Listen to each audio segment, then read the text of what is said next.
It is a big deal to work with clients, and we want to make sure their experience with us is top notch. So in order to make their lives as simple as possible and highly effective as possible, I like to work with them in Asana. That way I'm eliminating any kind of email back and forth and anything getting lost or misplaced. And today I'm going to give you a behind the scenes look at how I create those projects in Asana so I can reuse them every time a new client comes on, and how you can do them too. What does that even look like? You're going to use Asana to store all of their upcoming calls, the Zoom links, the passwords, the recordings, any kind of homework, goal tracking, metric tracking, anything that you need to track and hold space for between you and your client. Asana is the perfect place to do that. So come on, let's have a look and I will show you how to do all those things. All right, so welcome to my Asana. I want to preface this by saying I have the free version of Asana, and I don't want you to feel like you have to have the bells and whistles to everything. I've been doing this for years.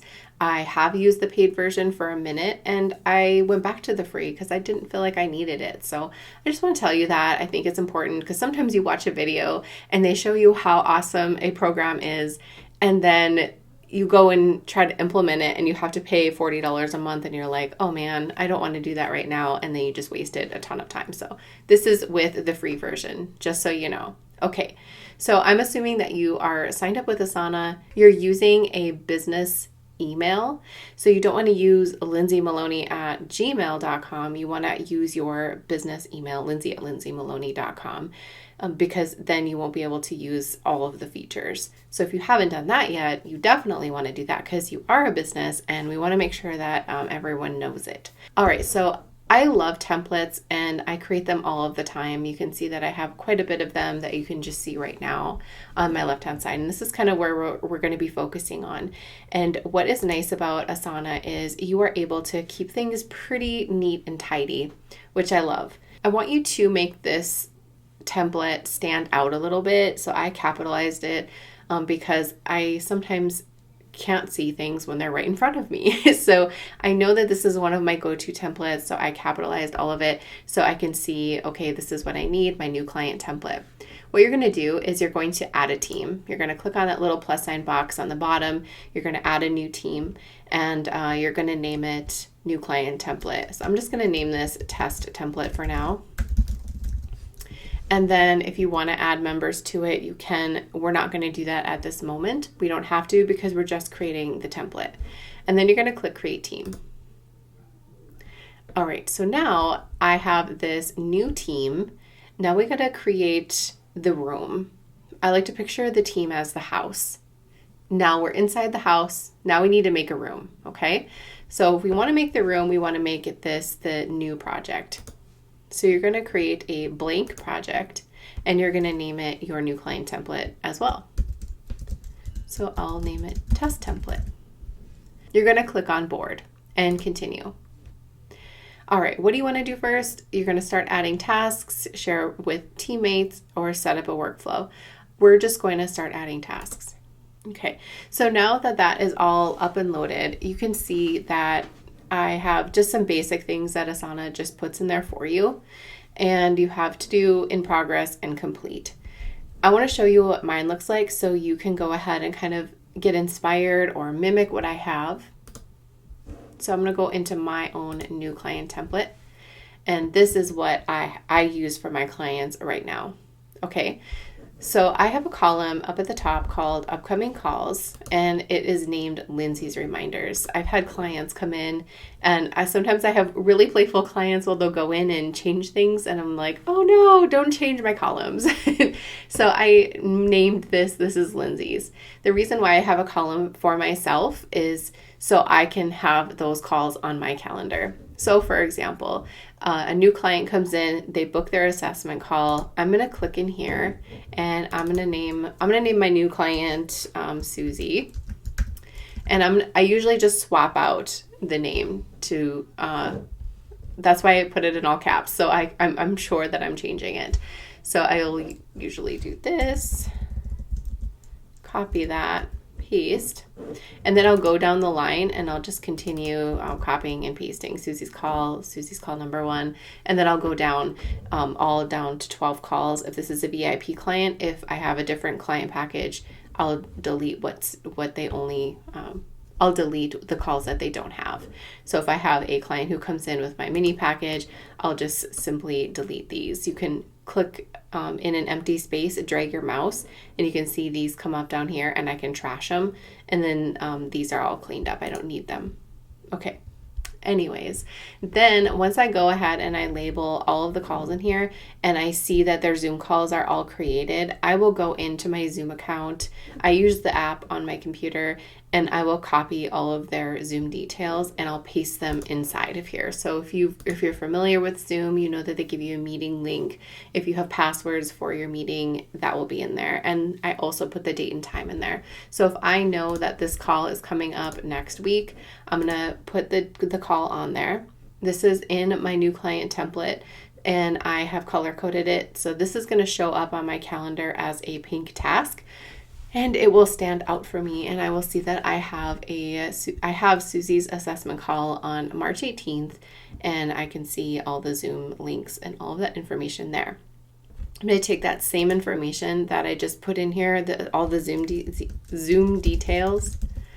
I'm going to copy those, and I'm going to come over here, and I'm going to paste them inside here too, so my client can see them. So here I'm going to find my client. You're going to have to invite them. You're going to use their email address, and you'll invite them to this team, and you'll be able to find them here. I'm not going to open this up because I have clients that are going to pop up right away, and we have to keep them private. So I'm going to just say, you're going to click here and you're going to find your client, and pretty soon it'll be assigned to them. So you can see how I did that here. I just simply assigned it to myself. And here, this is all going to be your client's faces, and these will be mine. Okay, then I like to, of course, title this as well, so she knows these are her calls. All right, then I'm going to do the same thing over here. We don't have any homework yet, but as the client work continues, this will be full. After every single call, about an hour or so, usually Zoom will email me the recording for the call, and I will come in here usually the next day when I'm back in Asana. I only go in Asana in the mornings. I will come in here. I will change this to the client's name. I will do a 5-day due date because Zoom will delete them off the cloud, and I will paste in the recording details.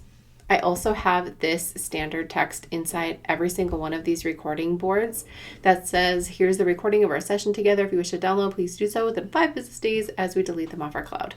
That way, no matter what day these recordings come in, that's just one less thing for me to have to do. That's why we create templates, to save time.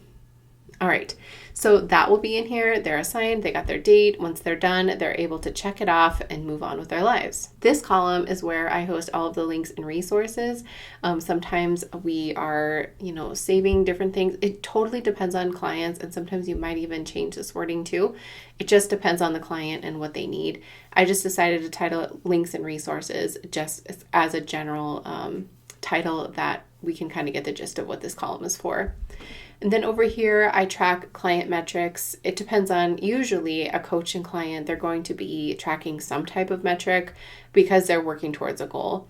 I track certain metrics with clients. Usually they're about the same. They might be a little bit different depending on the client, but I will usually create a spreadsheet where I will go in and update their numbers, and I just kind of create reminders here on every call or every other call. It depends on how long our time is together, for me to go in and track metrics. We usually do this at the beginning of the call, and we'll put the numbers here. That way they're able to see their growth as their time with me continues. All right, so I am just clearing these details out here so I can continue using this as my template. Now it's all cleaned up, and I want to show you how you duplicate these templates every time a new client comes in. All right, so you have your new client, and now you need to create their template. Now, don't go into your existing template and start adding in information. You want to duplicate it, and you want to title it something that you can remember and associate that particular team / project with that client. I like to use their abbreviations. So what you're going to do is you're going to go to your project. You're going to click on the little tiny dots right to the right-hand side of the project, not the team, to the project. And you're going to go duplicate project. And you're going to title it whatever you want, something that will be able to stand out and tell you what client this is for. So I usually just say client and their abbreviations. And here we're going to do client ABC and create new project.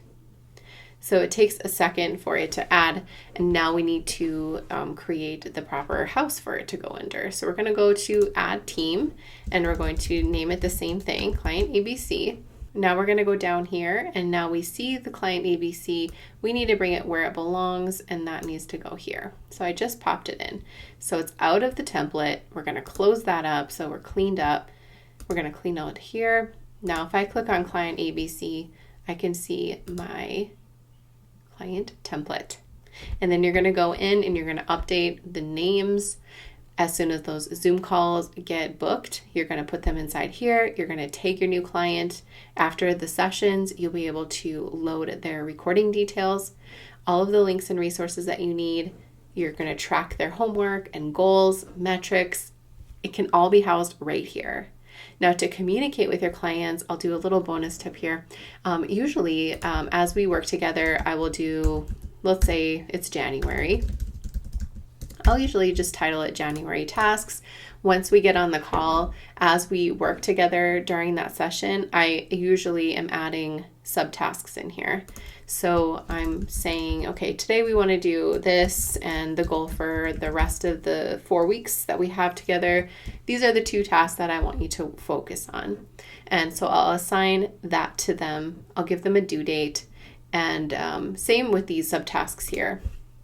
Now they're going to have questions. So as they have questions, I like to keep the communication focused under each card. So each one of these are different cards. It's just like social media, and they are able to tag me here by saying at Lindsay Maloney, and I can tag my clients at Susie Q, because then I'll get tagged. And every morning when I go in and do my Asana work, I always come into my inbox and I see every single post where I am tagged. That's where they're asking me questions, asking me for feedback, etc., etc. The only way that I am able to notice that is if they are tagging me with the @ sign and my name. So they're putting that right here, and then it hyperlinks my name, and then I am tagged and I notice, and I can respond back as quickly as possible. So that's why we keep things organized under different cards, so the communication is organized, we're not scattered everywhere. And it works really well. I've been using Asana for many years to work with the clients, and I've never had one complaint or a suggestion that we work somewhere else. This works beautifully. You can make this as simple or as complicated as you want. This is just how I do it. There's probably a billion other ways that you can work with clients. Stay up to date with your projects and tasks as you're building your business. Thank you so much for watching. I hope that was helpful. If you have any questions about anything that I just showed you, feel free to ask. And we also offer this template right inside my signature program, Standout Coaching Academy, where you can literally duplicate what I just showed you. But feel free to make this your own. This is your client-coach relationship that you are perfecting and making as customized as possible. So explore it a little bit and see how you can take what I just showed you and make it your own so your clients love their time with you. Because trust me, there's nothing worse than working with a coach and having to go in all directions, trying to find content, asking questions, and feeling really overwhelmed with the entire relationship, and maybe feeling a little bit regretful because of the hassle that it is. So let's try to keep it as awesome as possible so you have clients who come back to you, double dippers, triple dippers. It is possible. Thank you so much for watching, and I will see you on the next video.